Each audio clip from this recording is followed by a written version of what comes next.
kepatuhan yang kita lakukan itu bukan bertujuan untuk pimpinan kita. Assalamualaikum warahmatullahi wabarakatuh. Berjumpa lagi dengan saya Mas Akananto. Pada video kali ini saya akan mengupas hal-hal yang agak serius, tapi ini sering kita jumpai dalam perilaku kita sehari-hari, yakni bagaimana dan kenapa kita itu patuh.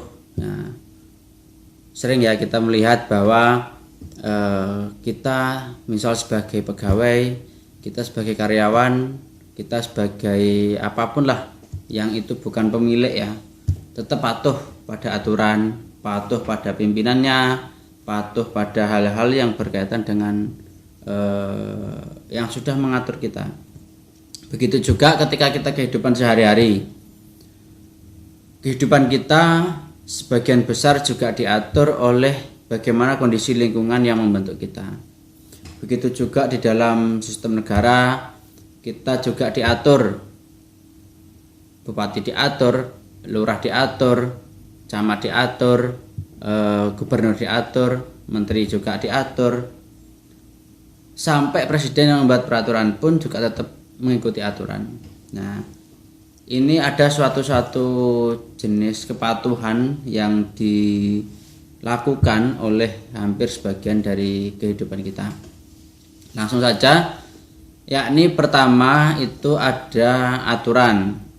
Aturan ini kemudian disambungkan ke dalam sistem atau nilai ya, bisa nilai, bisa norma, bisa tata aturan yang dalam hal ini nanti akan saya kupas, terutama berkaitan dengan aturan yang menyangkut tentang hukum. Kedua, tentang aturan tentang bagaimana kita menjalani kehidupan di dalam sebagai orang beragama. Nah, sebagai bagian dari hukum, aturan itu dibuat agar dipatuhi, sehingga aturan itu tidak pandang siapa yang membuat, termasuk yang membuat dan yang dikenai kebijakan itu tetap harus mengikuti aturan yang dibuat. Sehingga ketika aturan ini, kebijakan itu sudah dikeluarkan, maka siapapun yang kemudian melanggar akan dikenai sanksi.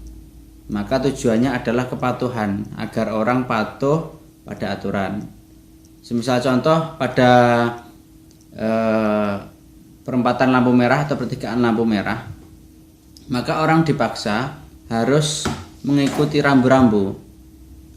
Pada waktu sepeda atau mobil, pada waktu di pertengahan itu kemudian ada lampu merah, ya dipaksa dia harus berhenti karena itu menyangkut aturan.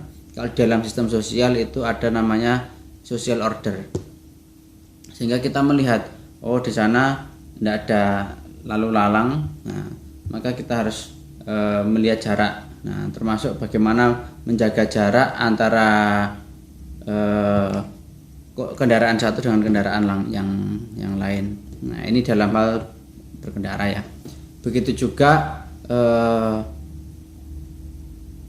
kita hidup ini kan tidak boleh semau kita ya. Apa yang menjadi keinginan kita wis kita aja nggak apa-apa. Tidak boleh seperti itu. Ada aturan-aturan yang harus dipenuhi ya, meskipun kita hidup ingin bebas ya. Tapi tidak semua yang kita inginkan yang bebas itu ya bebas sebebas-bebasnya. Artinya masih ada kepatuhan-kepatuhan yang harus kita lakukan. Nah, artinya begini, kepatuhan yang kita lakukan itu bukan bertujuan untuk pimpinan kita, bukan untuk tujuan kepala daerah kita atau bahkan presiden kita. Artinya kepatuhan itu kita aturi karena ini sudah menjadi sistem yang disepakati bersama agar apa? Satu, menyelamatkan diri kita ya. Dengan kita patuh, satu, bisa menjaga diri kita seperti saya contohkan tadi tentang bertertib berlalu lintas. Artinya kita bisa menjaga keselamatan. Nah, artinya kepatuhan-kepatuhan semacam itu tidak ada kaitannya dengan siapa pemimpin kita, siapa atasan kita, siapa ini. Bukan masalah itu, tapi kita berusaha menjaga keteraturan itu, kepatuhan itu agar tetap sesuai koridor yang berlaku.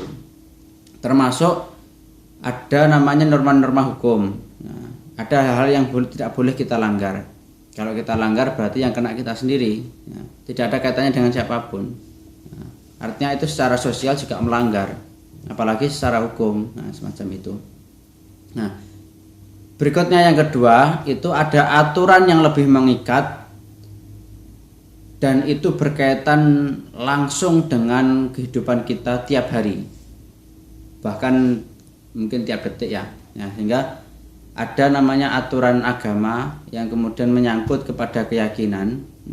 Itu dilewatkan oleh beberapa, kalau dalam Islam itu ada beberapa dari Nabi ke sahabat ke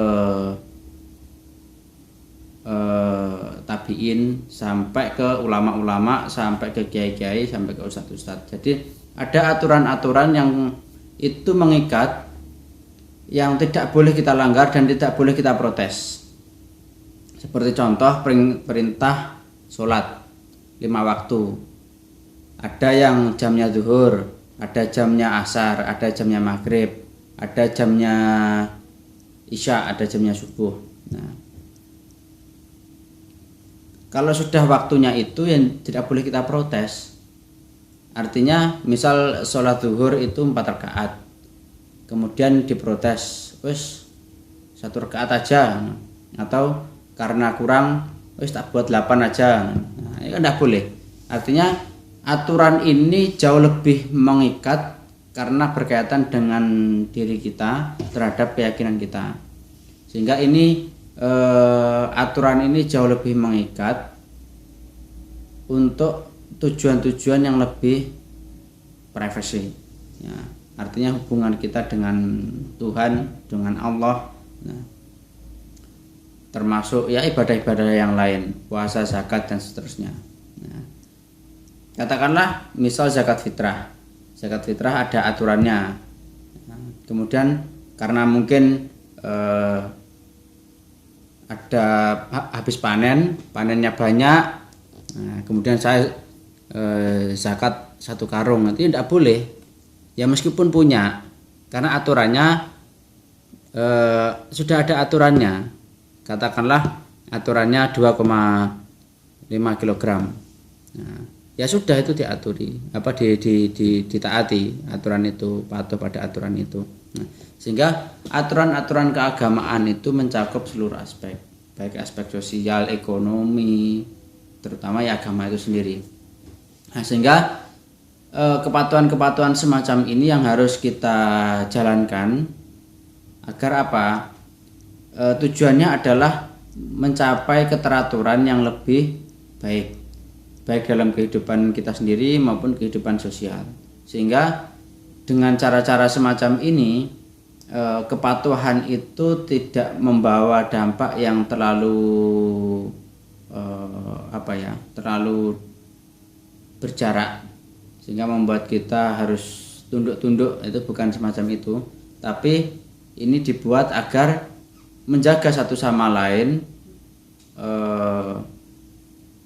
hubungan ini tetap berjalan seimbang. Sekian, kita sambung pada pertemuan berikutnya. Tunggu di channel saya, Sosialpedia. Oke.